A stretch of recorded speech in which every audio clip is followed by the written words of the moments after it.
Bonjour chers auditeurs de Radio Gandharvagana, c'est Yogindra. Notre radio a eu la grande chance de couvrir cet événement majeur qui est le premier sommet européen du Vedanta. Ce sommet se tient au centre Ramakrishna de Gretz en ce mois d'août ensoleillé. Pour l'entretien d'aujourd'hui, je reçois un enseignant spirituel, Swami Yogananda Saraswati, qui vient de prononcer une conférence intitulée « Vedanta Dindima, le tambour du Vedanta ». Bonjour Swamiji. Bonjour. Avant de venir à cette plaisante expression, le tambour du Vedanta, Swamiji, je voudrais vous présenter pour les auditeurs. Swamiji, vous avez été initié dans le Saint-Ordre du Paramahamsa Sannyasa en 1971 par votre maître, Sri Swami Satchitananda, à Kandy, au Sri Lanka. Vous appartenez donc à la lignée Saraswati et des ascètes Paramahamsa, et vous êtes relié au monastère de Sringeri, fondé au IXe siècle par Sri Adi Shankaracharya, au Karnataka, dans le sud de l'Inde. Donc, Swamiji, dans ce sommet, nous parlons du Vedanta en Europe. Comment pensez-vous que les enseignements de Shankara sur l'Advaita Vedanta peuvent être appliqués dans la vie quotidienne d'un chercheur moderne?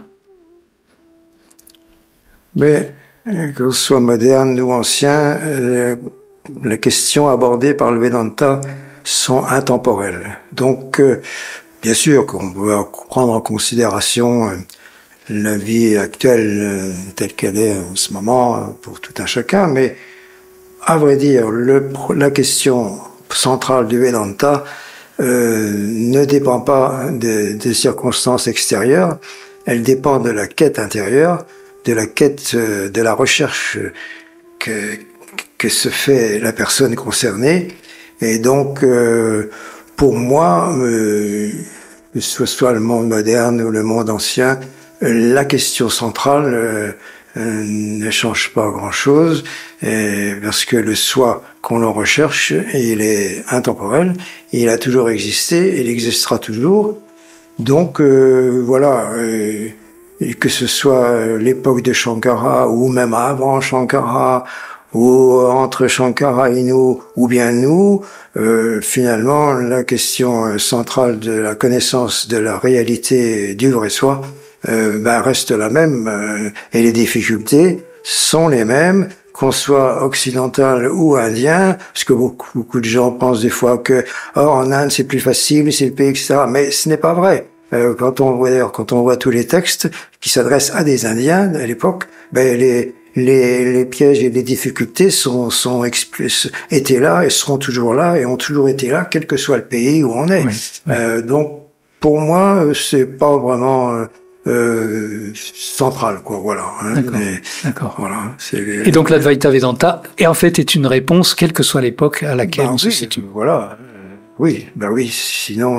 Sinon, c'est pas la recherche de la vérité absolue. La vérité absolue, elle est forcément intemporelle, au-delà des circonstances et du temps et de tout ça. Donc, voilà. Ouais. Très bien. Dans sa courte vie, Shankaracharya a parcouru l'Inde plusieurs fois. Il a fondé 4 monastères. Il nous a laissé très importants commentaires des principaux textes du Vedanta. Et vous enseignez qu'il a démontré la supériorité de l'Advaita Vedanta, le Vedanta de la non-dualité, sur les autres écoles de Vedanta, comme l'aboutissement d'un chemin spirituel. Pouvez-vous nous expliquer, nous commenter cette importance des commentaires de Shankara sur les textes majeurs du Vedanta? Oui. Alors, Shankara n'est pas le fondateur du Vedanta ou de l'Advaita Vedanta comme on le dit souvent. Néanmoins, il y a eu un apport considérable à travers son œuvre. Donc le Vedanta était déjà enseigné, lui-même fait référence aux sages anciens, non seulement à son gourou, mais au gourou de son gourou qui était Gaudapada. et à d'autres sages encore plus anciens, il y fait référence. Donc, d'ailleurs, jamais il ne dit qu'il est l'inventeur ou le créateur de quoi que ce soit. Hein. Et il ne se pose pas comme un sampradaya krit, un faiseur de tradition, mais un sampradaya vit, un connaisseur de la tradition. C'est simple. C'est la beauté de sa position. Hein. Il ne dit pas je suis l'auteur de ceci ou de cela. Voilà, les choses existaient avant et il ne fait que les remettre en lumière parce que c'était nécessaire à ce moment-là de remettre en lumière les enseignements profonds du Vedanta, des Upanishads, des Brahma Sutras, de Bhagavad Gita. Voilà, donc son œuvre est à la fois n'est pas personnelle dans le sens où il ne prétend pas, il ne dit pas qu'il a créé quelque chose de nouveau qui n'existait pas avant, mais en même temps, il a quand même apporté quelque chose qui est unique, quoi. Bon, parce que ses commentaires sont tellement approfondis sur les Upanishads et les Brahma Sutras et la Gita, et puis après c'est par des œuvres qu'il a écrites lui-même. Oui. Donc c'est quand même à considérer, voilà, mais sans tomber pour autant dans le fait de dire que grâce à Shankara, il est le chef de file de ceci ou ça. Il n'est pas le chef de file, mais il a quand même fait une œuvre qui est unique, quoi. Bon, voilà, parce qu'elle est tellement approfondie, voilà. Voilà. Et donc, vous nous dites que Sri Shankaracharya fait résonner le puissant tambour du Vedanta, dont les sonorités riches de signification éveillent la connaissance de la non-dualité absolue. Est-ce que vous pouvez nous parler de ce tambour, Dindima en sanskrit? Oui, Dindima, c'est une onomatopée, comme dans l'armée, quand on entend le tambour et le clairon, on dit rataplan, plan, rataplan, voilà. En français, on dit comme ça, et en Inde, on dit dindima, da din din da din din da tin tin ta din din da krida da din da krena getirikete da tin da tirikete da tin da tirikete da tin da din din da din, voilà. C'est les bruits. Donc c'est une onomatopée pour les bruits de percussion. Et puis, quand on n'est pas dans le domaine musical, on peut quand même employer ce terme dans le sens de proclamation. Quand on proclame quelque chose, on dit c'est un dindima. Voilà. D'accord. Voilà. Mais est-ce que ça a un sens aussi un peu comme on faisait dans les campagnes en France, le tambour de ville, voilà, pour réveiller les gens? Quand il a quelque chose à dire, il appelle tout le monde, la population vient parce qu'il va déclarer quelque chose et donc voilà, oui, c'est la même chose. Hein. Ça se faisait en Inde aussi, dans beaucoup de pays, je pense. Bien sûr. Voilà, le tambour. Et alors, derrière ça, il y a cette grande proclamation qui, comme vous le dites, résume le Vedanta.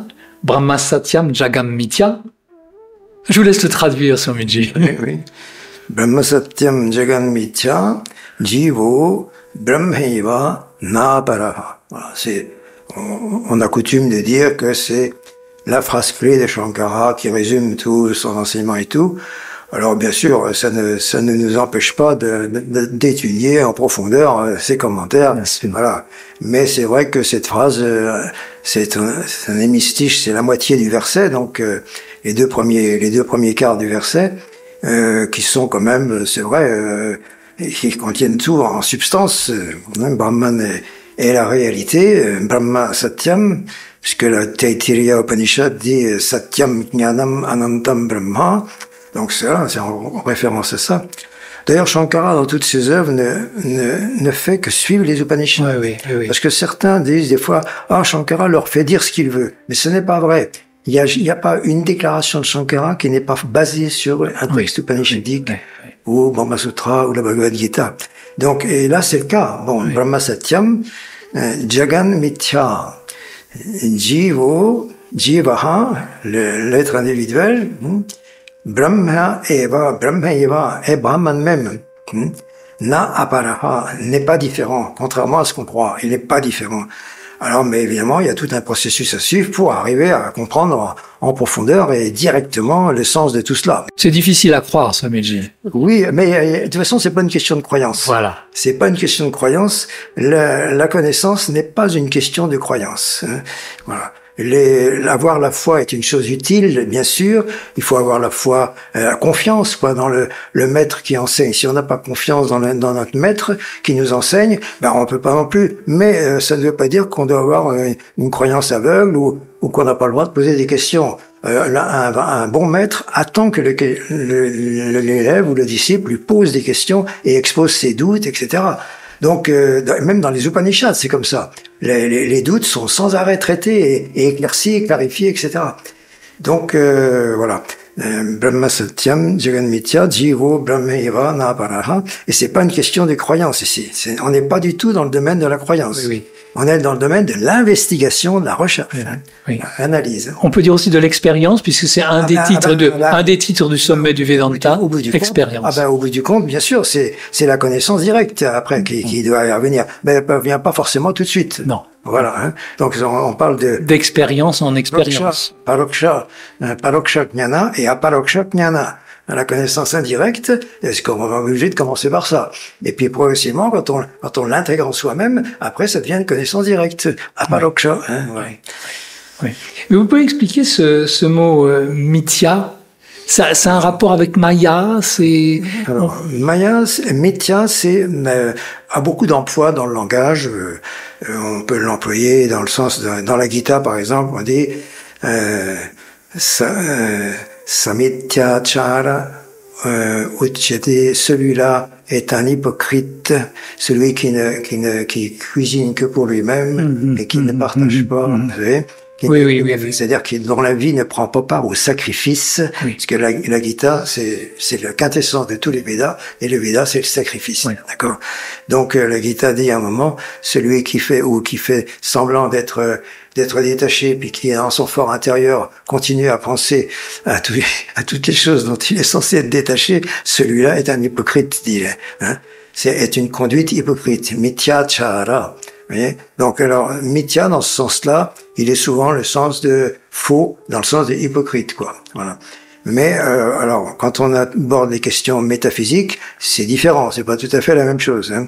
Donc c'est veut dire ce qui a simplement une apparence, mais qui n'est pas la réalité ultime.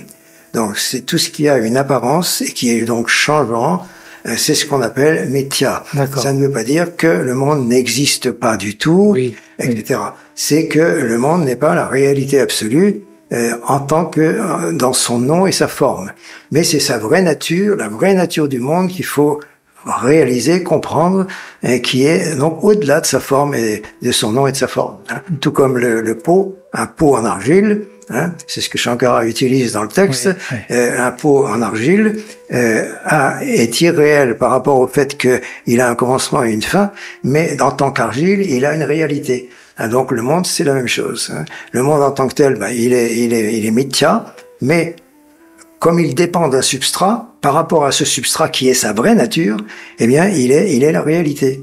Donc voilà, c'est les deux à la fois sont dits de deux points de vue différents. Hein, voilà. Et mithya, donc c'est pour désigner une chose qui a une apparence trompeuse parce qu'elle change. Et donc voilà. D'accord. Et à partir de ça, je voudrais passer à une autre chose. Là, on est dans le Jnana Yoga, le yoga de la connaissance. Mais la partie Bhakti Yoga a aussi son importance pour Shankara, même s'il est dans l'Advaita Vedanta. C'est assez paradoxal de voir aussi qu'il est dans la dévotion. Et la meilleure preuve, c'est qu'il a écrit beaucoup d'hymnes dévotionnels. C'est presque une contradiction apparente, parce que en fait, c'est complémentaire. Non, c'est pas une contradiction. Et on doit quand même aussi dire que peut-être que beaucoup d'hymnes lui sont attribués. Il les a pas écrits réellement. On ne sait pas vraiment. Mais enfin, bon, on va pas non plus dire qu'il en a pas du tout composé. Hein, voilà. Donc, mais si vous étudiez attentivement les hymnes dévotionnels de Shankara, elles sont toutes dans le sens de l'Advaita. Oui. Hein, c'est-à-dire qu'elles ont toutes cela pour but. Oui. Elles n'ont pas pour but ce n'est pas un but en soi de vénérer pour vénérer et puis rester toujours différent, que l'adorateur reste différent de l'adoré. Il y a toujours à un moment dans ces compositions une conclusion qui amène vers l'Advaita, vers la connaissance même. Oui. Voilà. Donc et pour Shankara, la dévotion dans le Vivekachudamani, il dit Swaswarupa Anusandhanam Bhaktirityabhidiyate. La quête intérieure du soi est ce qu'on appelle la dévotion. D'accord. Pour lui, voilà, la dévotion n'est pas différente de la connaissance. Voilà, c'est-à-dire qu'il y a c'est comme la connaissance, il y a une connaissance directe puis une connaissance indirecte. Ben, la dévotion aussi, elle a plusieurs étapes. Le karma yoga aussi est appelé bhakti. Oui. Parce que sans bhakti, il n'y a pas de karma yoga. Oui. Il n'y en a pas. Oui. Donc, le bhakti n'est pas vraiment une voie indépendante. Elle est un état d'esprit qui doit être présent dans le karma yoga et qui atteint sa culmination dans le jnana, dans la connaissance. D'accord. En fait, c'est comme ça que Shankara explique la Bhagavad Gita. À chaque fois que le mot bhakti est employé, il l'explique comme ça. Il n'y a pas de différence. C'est une culmination. Donc, et dans ce cas-là, quand c'est la connaissance, il emploie le terme de para bhakti, la dévotion suprême, qui est la non-dualité. Oui. Et d'ailleurs, même Bhagavan, dans la Gita, parle des 4 sortes de dévots. Il parle dans le 4e chapitre, il parle des 4 sortes de dévots. L'affligé, le chercheur de prospérité, le chercheur de connaissance et celui qui a atteint la connaissance. Et il dit, tous les 4 sont nobles, je les considère tous nobles, mais le jnani est mon propre soi. Il dit, voilà. Il dit ça, hein. Jnani tvatmeva me matam. Donc c'est comme ça que Shankara conçoit la dévotion et qu'il la traite en général. Swamiji, vous pratiquez beaucoup le sanskrit, vous traduisez des textes, vous êtes un érudit sanskritiste, si je peux m'exprimer ainsi. J'apprends tous les jours. Voilà, tous les jours, j'apprends. Hein. Qu'est-ce que vous donneriez comme conseil à un étudiant du Vedanta qui a envie de commencer à apprendre le sanskrit, qui a quelques bases de la philosophie védantique et qui se dit, il faudrait peut-être approfondir, il y a une voie qui peut m'aider là. Ben, moi, j'ai commencé très jeune. Parce que je ne vais pas vous raconter tout mon parcours. Merci Swami. De toute façon, le cadre de l'interview ne le permet pas. J'ai commencé très jeune et puis ben, je lisais évidemment, mais j'ai tout de suite rapidement senti que je ne devais pas me fier tout le temps aux traductions. Oui. Voilà, parce que je voyais qu'il y avait quand même des différences d'un traducteur à un autre. Puis finalement, je me disais, comment savoir lequel qui a raison, voilà. Et puis, de toute façon, les textes originaux, m'attiraient. Bon, donc j'ai eu la chance d'avoir un maître de sanskrit très jeune qui m'a appris l'alphabet et puis les bases du Vedanta. J'étais 2 ans à temps plein avec lui. C'est pas beaucoup, mais à temps plein. À temps plein, c'est. Donc à temps plein, ça veut dire que c'est un peu comme si j'avais passé 6 ans. En temps normal, à peu près, vous voyez. Oui. Et puis, du coup, ça m'a donné une bonne base qui m'a permis, après, de lire dans le texte et de continuer à apprendre en lisant notamment le Gita Bhashya de Shankara, parce qu'il fait un cours grammatical en même temps. Il décompose les mots, il explique comment les composés sont formés, quels sont les liens entre les mots pour avoir un sens cohérent, et puis bien sûr, il arrive à la philosophie et à la métaphysique, mais ça passe par une étude grammaticale. Oui. Et il n'y a pas vraiment de traduction en français, en anglais, je ne sais pas. En français, il n'y a pas de traduction de il y en a commentaires. Une qui a été faite il n'y a pas très longtemps.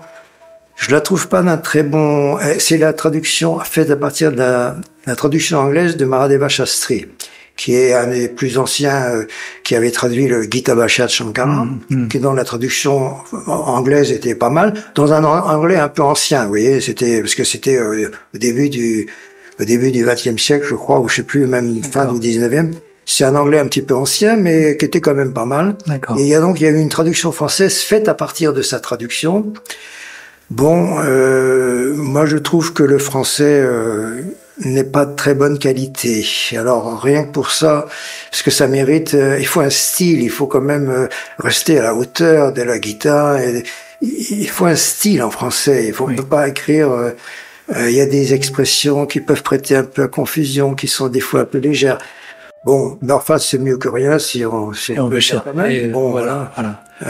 Sinon, une traduction complète, il y a des extraits par Michel Hulin, qui a repris en fait la traduction ancienne de la Gita et auquel il a ajouté certains passages des commentaires de Shankara sur la Gita, qui est pas mal aussi, voilà, mais il n'y a pas tout. Mais si on veut plonger dedans, il faut avoir il faut un instructeur qui connaisse le Vedanta et qui connaisse le sanskrit et qui le prononce impeccablement, et voilà. Et puis il faut être motivé soi-même. Hein. Mais ça c'est sûr. Moi j'ai essayé, j'en sais quelque chose. J'ai pas passé 3 ans à temps plein comme vous, mais oui, voilà, c'est la motivation qui fait. Voilà, dans tous les domaines, c'est comme ça, parce qu'il faut être prêt à faire des efforts. Hein. C'est pas rien n'est facile. Quand on veut apprendre le piano, c'est pareil. Si je peux témoigner personnellement, le jour où on commence à se dire ça y est, je peux quand même traduire petit à petit des textes, c'est quand même une grande joie. Bah oui, c'est fait pour ça. Hein. Ah oui. Ah oui. Richard, est-ce que tu aurais une question à poser à Swami Yogananda Saraswati? Oui. J'aurais voulu revenir sur le tambour, sur le rintaplan. Ah oui. Et derrière ce mot proclamation. Est-ce qu'il y a parmi les proclamations une ou des qui s'imposent plus que d'autres, même si on est au-delà du temps réel et est-ce qu'il y a au-delà du temps réel et des proclamations qui s'imposent plus que d'autres? Dans le Vedanta? Oui. Il y en a beaucoup. Alors, il y en a beaucoup, les proclamations. Et on peut dire que les Upanishads ne sont que ça, pratiquement. Bon, en grande partie. Hein. Elles remettent beaucoup de choses en cause. Beaucoup de choses en cause. Et en fait, c'est principalement ça. Hein, parce que chacun est déjà le soi. Mais chacun s'identifie à autre chose. Donc c'est cette identification qu'il faut enlever, et c'est ça le but du Vedanta, c'est d'éliminer ce qui pose problème. C'est pas d'atteindre, y a rien à atteindre sinon en fait. C'est une fois qu'on a enlevé ce qui était à cause de problème, tout est accompli. Donc les Upanishads, on peut dire quand même, contiennent beaucoup de proclamations. Par exemple, Yajnavalkya dans la Brihadaranyaka Upanishad, dans les chapitres avec son épouse Maitreyi, il dit à un moment, il remet une chose, il renverse tout l'ordre, tout ce qu'on pense, tout ce que tout le monde pense. Il dit, ce n'est pas pour l'amour de son épouse que l'épouse est aimée, c'est pour l'amour de soi-même. Ce n'est pas pour l'amour de son mari que le mari est aimé, c'est pour l'amour de soi-même. Ce n'est pas pour l'amour du fils que le fils est aimé, c'est pour l'amour de soi-même. Ce n'est pas pour l'amour de tout que tout est aimé, c'est pour l'amour de soi-même. Alors que tout le monde pense, je l'aime pour lui, etc. Alors, il remet tout en cause ici. Et il conclut en disant, le soi, le vrai soi, doit être entendu. Il faut écouter à son sujet, réfléchir et le méditer. Shravana, manana, nididhyasana. Voilà. Il se contente pas de dire ce n'est pas pour l'amour de tout que tout est aimé, et puis il s'arrête. Il dit c'est pour l'amour de soi-même. Ensuite, il explique il faut aller vers ce soi-même maintenant. Donc il faut m'écouter. Et voilà. Et il dit à Maitreyi, parce que Maitreyi, il est sur le point de renoncer au monde, et Maitreyi, il veut donner sa richesse donc à ses deux épouses, dont Maitreyi. Mais Maitreyi, elle est spirituelle. Et elle dit mais à quoi ça va me servir tout ça? Est-ce que ça va me servir d'atteindre moi-même la libération et tout? Ah, la libération t'intéresse, c'est ce qui est pour mon cœur. Je vais t'expliquer, je vais tout te dire. Et il lui enseigne, voilà.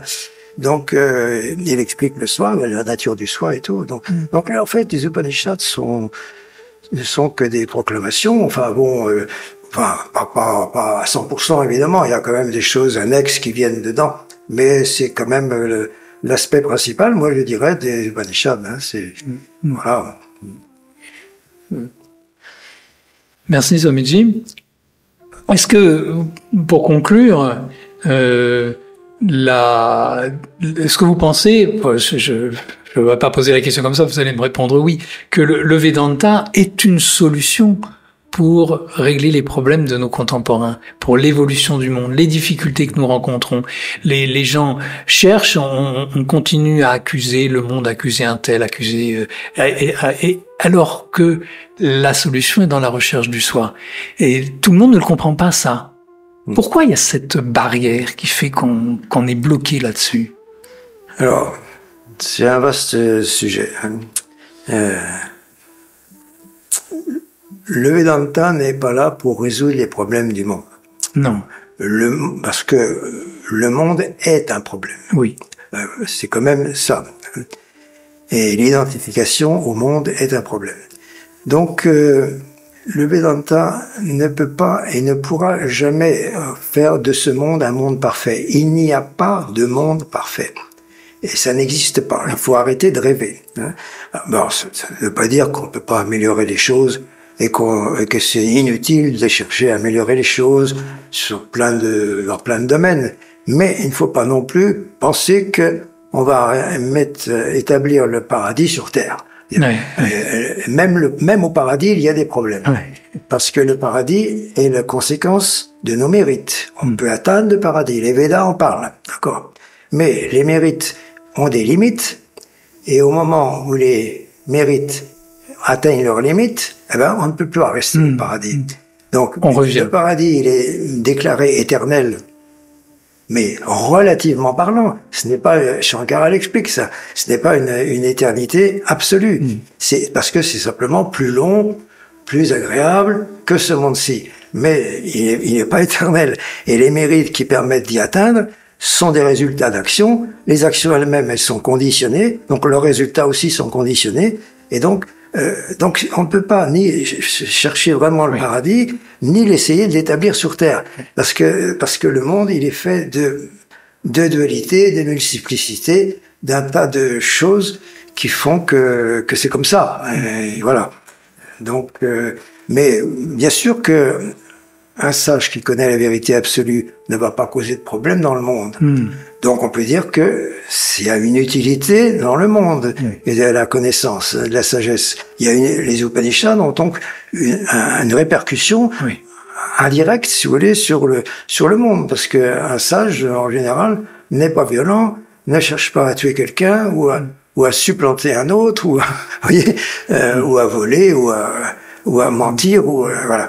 Donc c'est sûr, mais en même temps, il faut pas non plus croire qu'il y a un monde paradisiaque qui va venir. Donc plus il y aura de personnes qui étudieront le Vedanta, qui étudieront les Upanishads et le Bhagavad Gita, plus le monde va aller vers quelque chose de plus stable. Oui. Mais c'est une recherche de paix individuelle. Voilà, mais il n'aura jamais la stabilité absolue qui est dans Brahman. Voilà. Parce que dès le départ, il y a une projection. Vous savez, les Adityas et les Daityas ont tous les deux le même père, Kashyapa, Virat ou Kashyapa. Et Kashyapa, il a deux épouses, Diti et Aditi. Et par Aditi, il a les Adityas, qui sont les dieux solaires, et par Aditi, il a les Daityas, qui ont les tendances inverses. Donc ça, c'est dès le départ. Oui. Parce qu'il n'y a pas de monde possible sans bien et mal. Oui. Il peut pas y avoir un monde où il y a que le bien. Ce n'est pas possible parce que c'est contradictoire. Oui. C'est impossible. Oui. Le bien, il est forcément au-delà du monde. Le bien suprême, il est au-delà du monde. Il n'est pas dans le monde manifesté. Oui. Alors, bien sûr, on doit quand même chercher le bien, bien entendu, mais il ne faut pas s'attendre à ce que le bien absolu vienne dans ce monde, etc. Merci, Swamiji. Merci pour ces réponses qui, je l'espère, éclaireront nos auditeurs de Radio Gandharvagana. Merci, Swamiji, pour votre participation active à ce premier sommet européen du Vedanta que nous sommes très fiers ici au Centre Védantique d'avoir organisé. Et le Vedanta est Shruti Shiras, le sommet du Vedanta. Le sommet du Veda. Shruti, c'est le Veda. Shiras, c'est la tête ou le sommet. Et les Upanishads sont appelés Shruti Shiras. Il n'y a pas de sommet du Vedanta, c'est le Vedanta qui est le sommet. Merci. Ah mais merci comme conclusion, merci, on ne pouvait pas faire mieux, Swamiji. J'espère, chers auditeurs, que cet entretien vous donnera envie d'en savoir un peu plus et d'écouter les autres interviews que j'ai eu la chance de réaliser avec tous les intervenants pendant le sommet et ces interviews qui sont disponibles en podcast sur notre belle radio. Au revoir, Swamiji, j'espère qu'on vous reverra bientôt au Centre Védantique. À bientôt, chers auditeurs, merci Richard, merci à tous.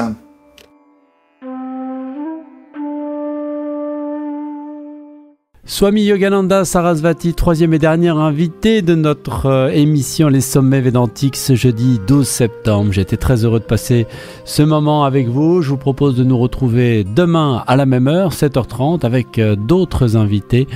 de ce sommet européen du Vedanta qui se sont donc présentés devant notre audience. Il y avait du monde pendant ce sommet, une grande tente de 300 mètres carrés avec beaucoup de monde, et puis nos traducteurs étaient là, très très bien organisés. Donc demain, d'autres invités. Je vous souhaite à toutes et à tous ce qu'il y a de mieux pour votre croissance spirituelle à l'écoute de Radio Gandharvagana. Et je vous dis à demain 7h30. L'émission est rediffusée à midi et 17h.